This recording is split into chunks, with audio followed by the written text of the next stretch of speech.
Hey,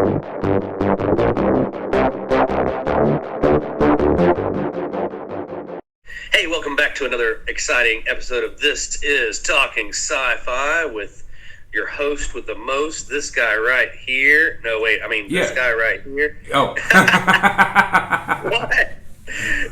No, it's Sci-Fi Sean and... Just Randy. And Captain Picard and the mysterious being Q. Oh. Lopan, yeah. I thought that was Lopan. Nah, you know.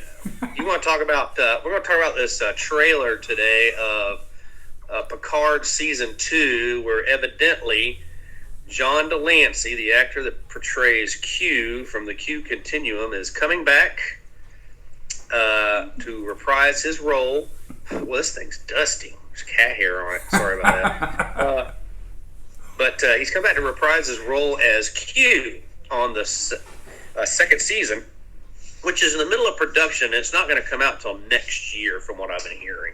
Well, I don't know if you know this or not, Sean, but John, he let it leak that they're filming Season 2 and Season 3 at the same time. Well, the whole season, there's going to be 6 to 8 episodes that deal directly with Q.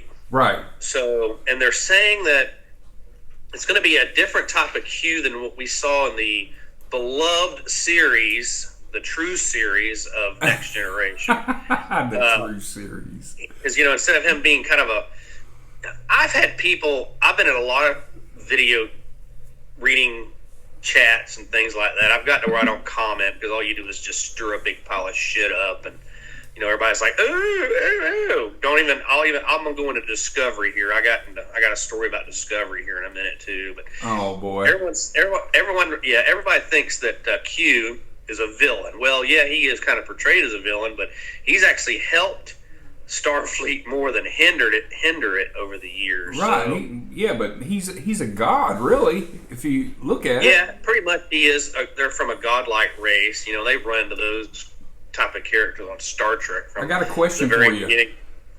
Do what? I got a question for you. Q is the race. Are all of them named Q? Yes. They're all Q. That's kind of messed up. Well, over the years, from Next Generation all the way up to Voyager, because Q has made appearances on Star Trek Voyager with Captain Janeway and her crew, because there was a female Q, there was a 2 or 3 Corbin Bernstein, I forget how you pronounce his last name, but he was a lawyer on that old show, and this is just going to blow your mind. It was called L.A. Law. Oh, I remember that. And he was one of the lawyers on there. He was also the all-star baseball player in what was that Wild Thing? What was the name of that movie? What was it called? Major League. Major League. Major League. Yeah, okay. He was in that. He was the only true real baseball player that had joined the Chiefs in that movie, and he was kind of scared to play. What? It was the Indians. I said the Chiefs. It was the Indians. What role did he play in there? What was he?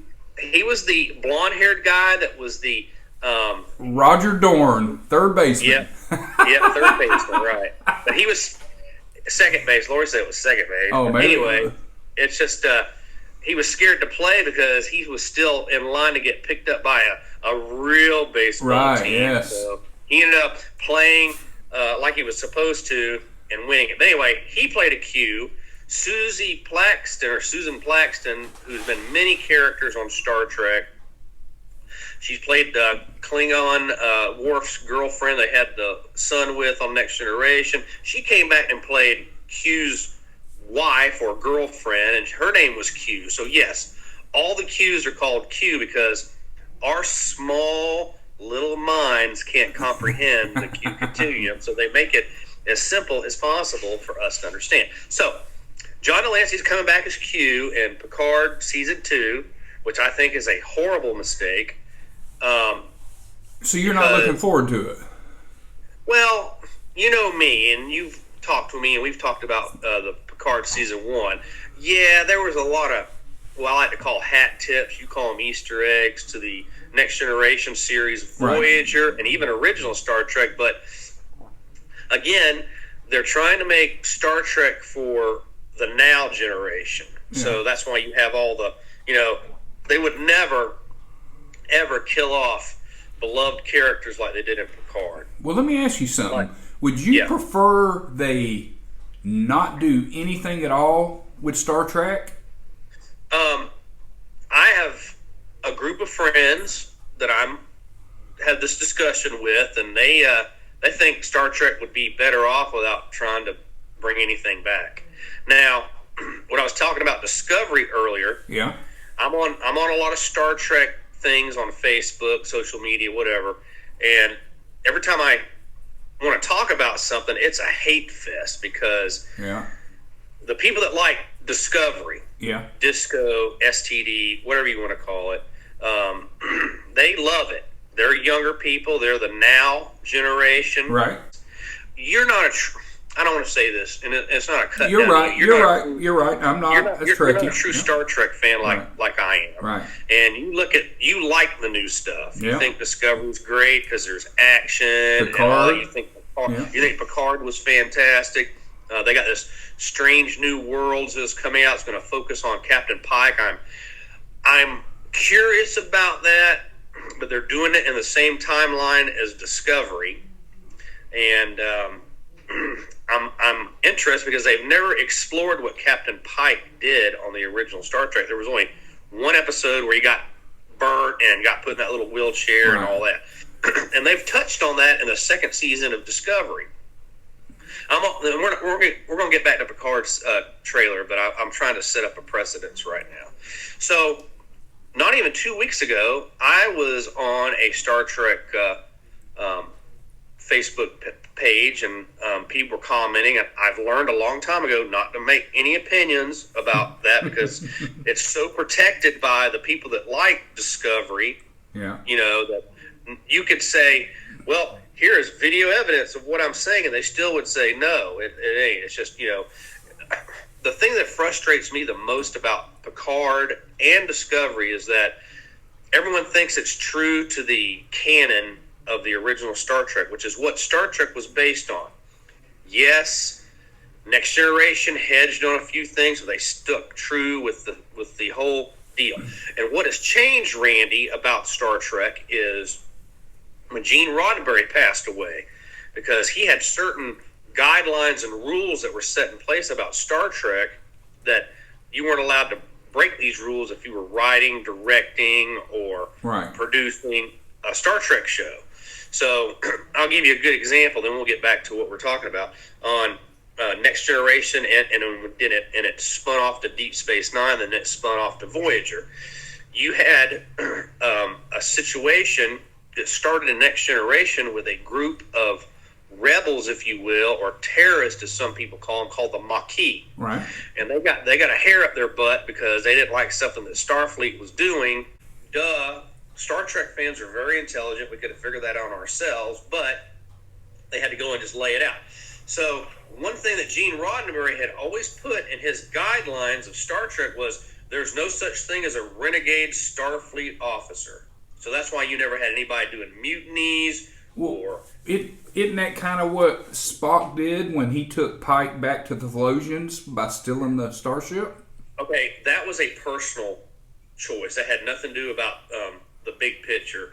He was loyal to his captain. He would have done the same thing to Captain Kirk. He has done the same thing with Captain Kirk because Pike was Spock's first captain. Right. The first starship he served on was with that captain. He had a loyalty to him. So when all that happened and Spock knew, and they kind of touched on it in those crappy 3 movies of Star Trek Beyond and Darkness and the other ones with Chris Pine and his group. But they touched on it a little bit. They changed the storyline. They didn't go into, they killed Pike off. See, and then Pike didn't die. He just got incapacitated. Right. So Spock knew what a great man that Captain Pike was. So he went and when they found Talos 4 with the Thelosians, the guy was a big bulby head. You can put a picture right here of him, which could manipulate people's thoughts so much that they thought they were living in a reality. Right. So that's why he kidnapped Pike, stole the Enterprise, and took Pike back to Talos 4. and let him live out the rest of his life because Vina was there, which is another human that their ship crashed, and you know, she was all fucked up and mutated and all that stuff. So they had her, the one that had the big hump on her back. Those are some of my favorite original episodes. Why, Randy? It's boring. It's cerebral. It's thought provoking, and you hate stuff like that. You're right, but I like that they're shooting the rock, and they don't realize. That was your favorite part of the original first episode of Star Trek ever filmed, The Cage. Later became part 1 and 2 of the Menagerie, and they flashback. Your favorite part is when they shot the goddamn rock with a laser gun. Well, yeah, because they didn't realize that in their mind they thought they were still shooting a rock, and they couldn't open it, couldn't break it, and the whole time. An hour-long episode, you focus on a 2-second thing when they're shooting a goddamn rock with a laser gun. Well, I also like when Pike is walking into the cave and he looks normal. Yeah. You know, I like that. That's pretty cool. But anyway, let's get back to Picard. Yeah, Picard. And Discovery. Let me get back to my point about Discovery. So, to get back on there, I got on this Facebook post on this page, and someone had posted a funny meme about Discovery. It was cutting Discovery down and all this, and I wrote on there, that is a true fact. And that's the first time I've commented on anything in a long time because, quite frankly, I'm done with people's drama. I'm not going to change the flow of a river that's broken over a dam and trying to stop it. I'm just going to go with hey, Star Trek is what I feel in my heart. It's original Star Trek, Next Generation, Deep Space Nine, and Voyager. Yeah. Now, the guy came back to me and I just want to ask you a question. And I said, okay. And he goes, why do you hate Discovery so bad? And I sat there for about 10 or 20 minutes and thought about it, and I said, I'm not going to respond to this guy because he's luring me into an argument. Right. You know, that happens on Facebook a lot. So I put on there, I said, it isn't that I have a problem with Discovery. I just wish they would not have said it before Captain Kirk's time. If they would have went and did Discovery after Voyager got home, and my Star Trek friends out there that are watching this understand, because when Voyager got home, that was the end of the true Star Trek series. Okay. If they would have had Discovery set in the future after Voyager got home, because you look at the technology that's on Discovery. They have this spore drive. They've never, in the original Star Trek Enterprise, which was before Discovery in the timeline, never mentioned anything about this. The ships are more advanced. I get it. They're trying to get this new generation of Star Trek fans interested and seeing them do a little flip phone kind of a thing, and they have the floating screens on Discovery like they have in the Avengers movies because that was so popular. They never had that on the original Star Trek or Enterprise. It was advanced technology. So if they would have set Discovery in the future after Voyager returns home from their being lost in the Delta Quadrant, and then went on from there, the ships would have fit in better because they're a better looking design. Right. The technology would have fit in better because they'd gotten Borg technology and Voyager and brought back with them. So it would have shifted gears and made it. But they want to go back, and they're trying, just like, not getting political, they're trying to erase history in real life. They're doing the same thing with damn Star Trek. They're trying to reset it. They're in the future in Discovery now, and I agree with you. If they would have started out with the cardboard hanging and the lights hanging out of the ship, and then they went into the future and then acquired this technology and went back, it might be easier to handle. See, you have me at a disadvantage because I have not seen Discovery Season 3 yet. Okay. So I do know they travel to the future, but they make it back, don't they? I haven't gotten that far yet, but I'm sure they do. You haven't gotten there yet? I don't know. Spoiler alert. Yeah. I don't care.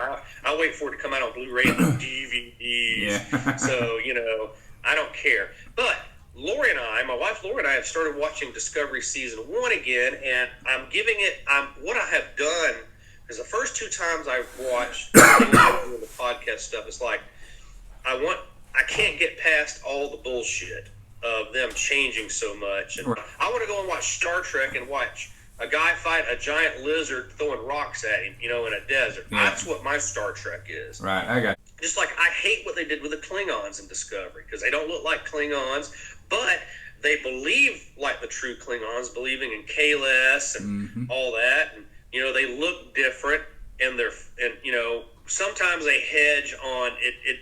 It isn't about, you know, true honor and all that stuff, but, you know, just like them taking the one character and ripping him apart and putting the Klingon guy's essence in him, and he's now a human, but you remember that story? Yeah, I love that. You don't like that, I take it. Well, they did something similar to that in the original Star Trek, but in the original Star Trek, the Klingons looked more human than they did with the bumpy ridge's head, but they explained that in Enterprise, so they all connected of why the Klingons looked different, and then they went back the way they are. But it was in A Trouble with Tribbles. Arn Darvin was a Klingon agent that was altered to be more human. So, but when they did the medical scans on him, oh shit, his heartbeat's wrong. He's got another heart over here, blah, blah, blah. But on the outside and DNA stuff and all that, he was a human being. But anyway, I know we were talking about the reaction to the Picard video, and I kind of went off and offshoot, but I'm trying to get back to why I'm nervous about Picard. Right.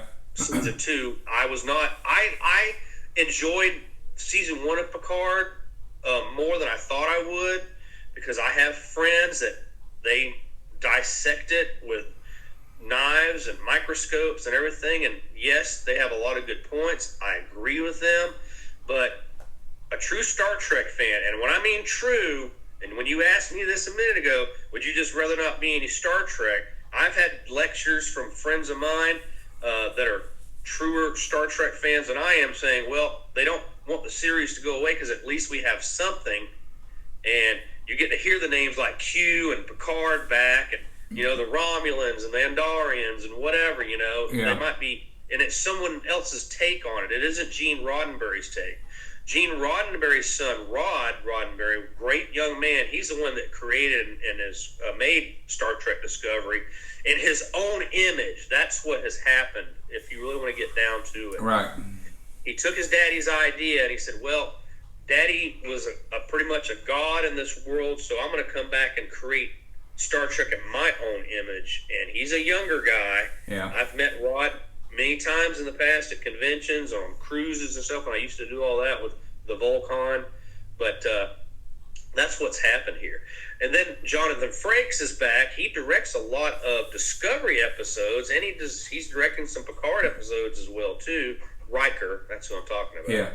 And he's going with the flow, and I'm like, which really, that also hurts my Star Trek little wee feelings, because he was a big part of my Star Trek life, because I loved his character Riker on The Next Generation. Now he's coming back and pretty much directing a garbage scow through the Romulan neutral zone, to say, and it's like, man, I figured with Jonathan Frakes directing and all this stuff, or producing, or whatever hell else he's doing, he would make it more true to Star Trek. But, you know, Picard was closer to Star Trek than Discovery to me. So we probably run a little too long on this podcast. Yeah, we're getting there. Wrap it up with your thoughts on Picard. You can break it into 2 parts. I don't care. But all right, I'll wrap it up. Picard season 2. Q's coming back. He's going to be different than the Q that we have grown to love, from what I've been told and what I've been reading. He's going to be. It's not going to be the whole, oh, Picard, I'm going to snap my fingers and turn you into Robin Hood and, you know, put you in bed with me or a dog or whatever. Right. He's not going to be the whimsical Q. I'm interested on how they're going to tell how he aged, because, like you said, the Qs are godlike. Right. And he is actually going to be older in this. But all that aside, when Q first met the Enterprise crew of the D Enterprise, Picard, he said humanity was on a trial. And the last episode of Next Generation, All Good Things, where Picard had Alzheimer's disease or whatever they called it, Q came back and said the trial has never ended. It's still ongoing. So they're going with that in Picard season 2. Right. It's directly involved with the trial still, to see if humanity is a worthy race. So right. I'm hoping Q comes in, snaps his fingers, and Picard's not a freaking android anymore, because that blew me away, you know. And it's just, I don't know, that whole android thing in season 1, the guy that, gosh darn it, Dr. whatever, he got, the girl killed him, and he was the guy was from Measure the Man that was so against Data, and then for him to turn on Data and the whole race like that, just it made me sad. And that's what a lot of my Star Trek friends said. They've taken characters that we have grown to love and mutated them for their own purpose, political or whatever, in these new Star Treks for the young people of today. Yeah. Star Trek is dead. You and I have had this conversation. As much as I hate to admit it, Star Wars is the thing. It's great. The Mandalorian has brought back blood to Star Wars, which has never really died. And Star Trek has been thrown away, put in the wayside. So now they're coming back with shows like Picard, Discovery, Strange New Worlds, and they're trying to make it more like Star Wars so that people gravitate and say, oh, this is similar, we're going to watch it. That's what's going on with Star Trek right now. It's Star Wars, damn it, Star Wars has spoiled us again, is trying to manipulate, Star Trek is manipulating themselves to be like Star Wars, which, you know, but think about it. That's all I got. I'm looking forward to seeing season 2 of Picard. I love the slight, I don't even want to call it a sneak trailer, because it was just pretty much little flashbacks of here and there, but I've seen photos from the set, and it looks like it's going to be interesting, and I'm going to give it a chance, you know, so just like I'm giving Discovery another chance, but we'll see what happens. I miss Star Trek, Randy. Yeah, I know you do. Every night I watch the original Star Trek on MeTV, then we watch Next Generation. I watched the movies. Laura and I just went through all the original movies with the whale one that you love so much, and the one with the one I watched it. It's all music, you know. So I watched it. I'll never let it go. I watched it. Do what? I watched the whale one again with my father-in-law. We've been watching all the Star Treks, and it wasn't that bad. It wasn't that bad. Not how I remember it. It was more of a comedy than it was a serious. But then again, they're putting that green message in there in 1984 when that movie was made, you know, and that's great. Let's save the whales. Let's hug some trees. Let's kiss some flowers. But, you know, I want to watch Star Trek for Star Trek, not all that crap. Hey, anyway, I got a prediction real quick. Okay. That Picard season 2, they go back in time. Okay. That's my prediction. I'm not surprised about that at all. It probably will be. So I just got that feeling. Well, I'm looking forward to it. We'll see what happens. But everybody, thank you for tuning in to another fun episode. Lori's out on the porch. She's been she's waving at everyone right now. You can't see. But Randy's made it so that, you know, it's made it a little bit easier for us to do the podcast. And I appreciate that, Randy. You did great looking into this new technology and stuff, which is not new technology, but it is for me. But I want to thank everybody for tuning in, hanging with us. Our shows are not supposed to be serious. We're supposed to be taken with a grain of salt and fun. And appreciate it. And we'll see you next time on This is Talking Sci-Fi with Sci-Fi Sean. And who are you? Just Randy. And who is this? Lopan. I'm Q Picard. Kiss me. We're at an episode of Discovery right now. Bye, everybody. We'll see you next time. Welcome to Talking Sci-Fi. And your host and starring Sci-Fi Sean and Just Randy.